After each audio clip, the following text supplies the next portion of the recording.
Frank Oz was the original voice, as we all know and love, and Tom King became the Yoda that we know and love from a lot of the TV shows. And Tom King was Yoda for almost, I believe, 20 years. Do we have any Tom King fans in the house? Woo!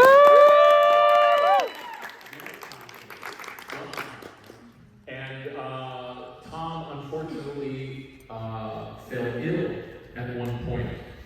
And we shared the same manager, and my manager asked me, she said, do you mind stepping in to temporarily help out with the project? We don't know how long Tom's going to be unable to do the voice of Yoda.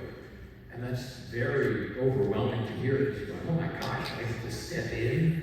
You know, a lot of the folks up here, they know you get to try characters here and there, but stepping in to even temporarily do the voice of a famous legacy character is quite an honor. And so that's exactly what I did. So I was Yoda temporarily, and then unfortunately we heard further news that Tom King had completely lost the ability to perform, and he actually chose to retire. And it was very sad, and Lucasfilm reached out to me and said, do you mind auditioning to be the voice of Yoda?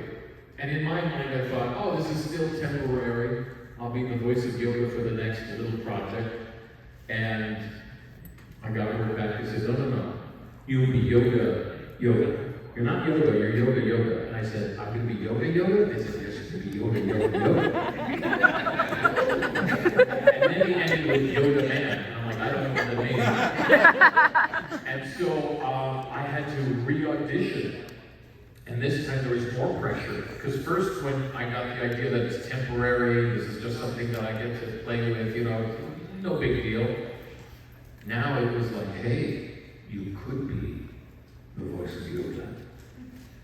And so I really went back to listening to Empire Strikes Back, Return of the Jedi, and then listening to Tom King in his work in Clone Wars, from his early versions of Yoda to his later ones. And I decided, for me personally, I wanted to represent a bridge.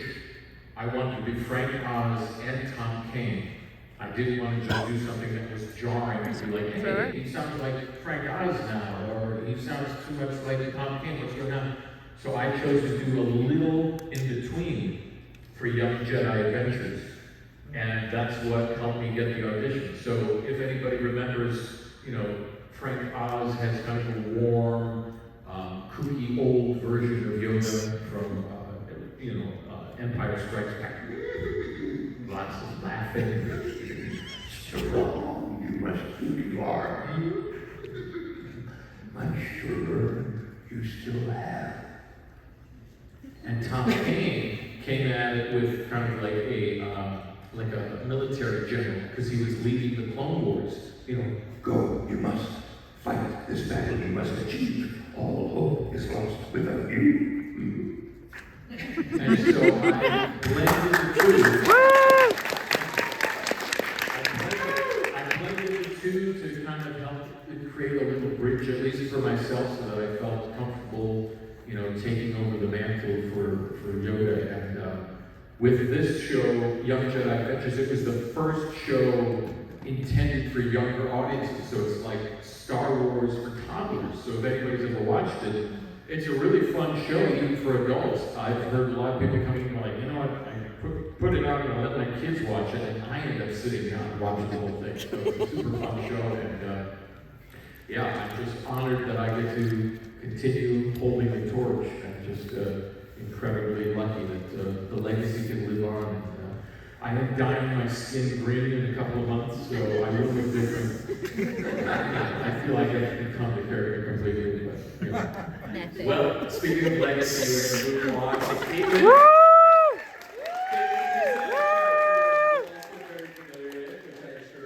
Has a great legacy behind her. So, can you tell me how you got to the point where you said, "This is my version of Minnie Mouse"? Yeah, will you pay me for it?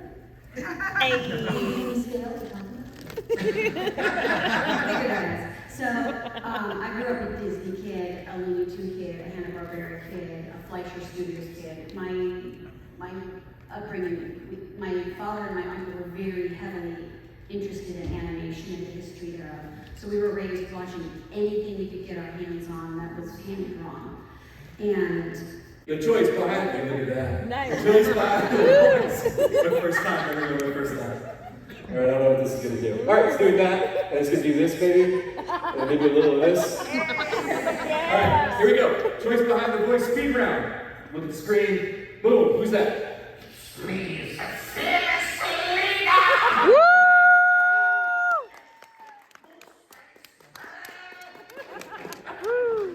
Boom, what do you got? Oh dear, give me a martini and a man with hair in a jar. Boom. well, hi there. Come on down to the tea shop, but please remember to bring money. Thank you. Oh. Oh, see? I was going to say, the Flash doesn't have anything except this. That's probably what he's saying. That's brilliant. That is Yeah, brilliant. you guys are. Back to the Flash.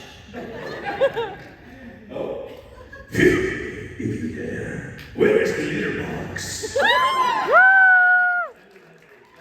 Your finest Oh, there's the Anyway, I was thinking to myself, self? Then that's all I got, man.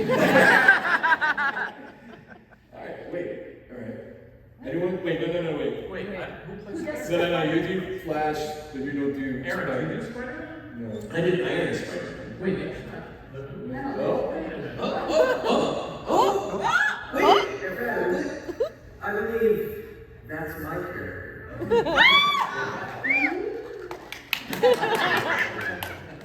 And if you're watching this video right now, I'm already dead. Thank you for coming out to the panel today. I'm so excited to be here in this forum to join you today. Have you talked to the audience about how we know each other? Yeah, no, it's not Why don't you important. tell a funny No, little it's not story? important. A story that ends in No, we'll fast forward through that. Alright. Yeah. Toby Maguire, ladies and gentlemen. I am known primarily today, I think, well, I have two characters behind me that are representative of some of the work that I've done. I believe I'm probably here today because of my work playing Spider-Man in Insomniac's Spider-Man and some other video games that came after that, where